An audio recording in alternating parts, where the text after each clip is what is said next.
Hey y'all, I'm back. It's Charisma with Traveling with Charisma and Cam, where I teach parents just like you. No, we're going to change that. Where I teach women just like you how to travel with your kids, if you have kids, on a budget and have fun while doing it. So today, y'all, I'm going to tell you about 5 things I wish I had known to do, or I wish somebody would have told me to do before I left on my exodus. And y'all, I done left on this exodus about 2-3 times already. I just leave, come back, leave, come back. So I'll know for next time. But I'm going to tell you these 5 things because some of these things are irreversible. I can't fix at this point. So hopefully for you, you'll know. So the first thing I would have done was I would have parked my cell phone number. A lot of people tell you to switch your phone over to Google Voice, not Google Voice, the Google cell phone service. I did do that. However, I went to Colombia and my cell phone calls and texts were supposed to be free. However, I ended up with a $500 and something bill after 1 month of service. 1 month, y'all. It was supposed to be like $60 a month. Well, what they informed me was because I did not have my phone on airplane mode when I was using it, they charged me for every single call that I made. And this was during the holidays. So y'all know I was making phone calls. I was lonely during Christmas, not with my family for the first Christmas. So yeah, that was my experience. In hindsight, I would have just parked my number. And the sites to park, there's Park My Phone and there's Number Barn. And someone asked me, what does it mean to park your number? That is basically when you port your number to a carrier and they just hold your number. You're not able to use that phone number at the time. However, they just hold it until you transfer it back to another phone line. So that's what I would have done. I had my phone number since I was a teenager and it just wasn't happening. So I lost my phone number and it was a very tough decision. I love that phone number. I've had it forever. So that's the thing that I would have done. I would have parked my phone number. The second thing that I would have done was I would have relied on my Google Voice number. Now, there is a Google Voice number that you can get. It's a voice over IP number. However, you can use that number on Wi-Fi anywhere. So what I would have done was I would have just told everyone to switch over to my Google Voice number. I would have parked my primary phone number. And then I just would have done what I ended up doing anyway, was using my Google Voice as my primary phone number now. Third thing I would have done. Well, actually, I did do this, but I want you to know as well. Have at least 2 bank accounts. You know, there was a point that I went to the ATM one time, y'all, put my card in, and I did something. I think I dropped my phone, pick it back up. They ate my card. I didn't have a bank card. You know, so luckily somebody was coming out to the DR, so they were able to bring my bank card, and I had a second account. So I would have made sure I had 2 accounts, one of which is a Charles Schwab. If you have a friend that loves you, ask them to refer you so you can get some free money to your Charles Schwab account. And I'll see, I don't know if I have a link for that. But if I do, I'll post it below. But yeah, I definitely would have had a Charles Schwab account because there are no fees with Charles Schwab. There's no ATM fees and there's no foreign transaction fees.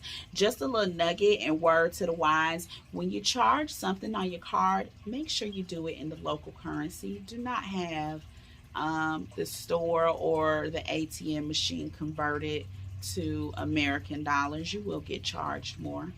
Just a little nugget. Okay, don't go. We got some more stuff. Stay with me now. Make sure you like and subscribe. Ring that bell. Get the notifications. But we need YouTube to know you like this video, so make sure you like it. Thank you. Okay, I would say for those of you with kids, wait until you're overseas to hire a nanny. When you hire a nanny overseas, first of all, they do more. They cook, they clean, they do laundry, they do all of that. They speak the local language and they can help you navigate the city. When I first left, the thought was that I would take my nanny with me. That didn't happen, but that actually was a good thing for me. So when I go to other places, I do plan on hiring my nanny locally. That just worked out a whole lot better for me. Next one. No late arrivals for Airbnb. If you are coming in after 5, and I say after 5 because you still got to get your luggage. So if that flight is coming in after 5, go to a hotel. Y'all, I don't know if you caught my video in Colombia. Well, actually, I think it was on the expat, failure as an expat, where I came in midnight, could not get into my Airbnb. The area was sketchy. The host was not answering, and the taxi driver had to drive me around Medellin, Colombia, looking for a hotel. We went to like 3 or 4 different hotels before we could find one that night because things were booked. Don't do what I did, y'all. Make sure that if you're coming in late, you get a hotel. It doesn't matter if your Airbnb host knows that you're coming in late. They sleep. Half of them, hell, don't even live in the same community, the same city, and sometimes the same country. So they won't be any help. So yeah, don't do that. Learn from my mistakes. I'm telling y'all, these gems are golden. Next one. Identify your transportation before you get there. A lot of times, you know, we in America, we do Uber a lot. Well, that's not the case everywhere. Some countries do Uber. I have yet to see Lyft in the countries I've been in. I only see Lyft locally, but that may just be me. And if I do see it, I don't see it a lot. Some countries do Didi app, D-I-D-I. There's some they do Cabify. Some don't do any of them. They just say you need to get your butt in a taxi, right? So you want to know before you get there, because the last thing you want to do is land and pull out this Uber app and think you about to call an Uber and it says no Ubers available in this region. Guess who did that, y'all? Don't do that. Don't do that. Get on some of these sites, do some Googling, find out what is the transportation in your area. And I think that's it. Those are the 5 things you need to know. Yeah. All right, this was a short one, y'all. I hope you learned some things. Tell me, what other things do you wish you had done before you made your exodus out of the U.S.? What other things would have been helpful for you to know when you left? All right, make sure you like, subscribe, ring the bell. Actually, do like it if you like it, though. Ciao.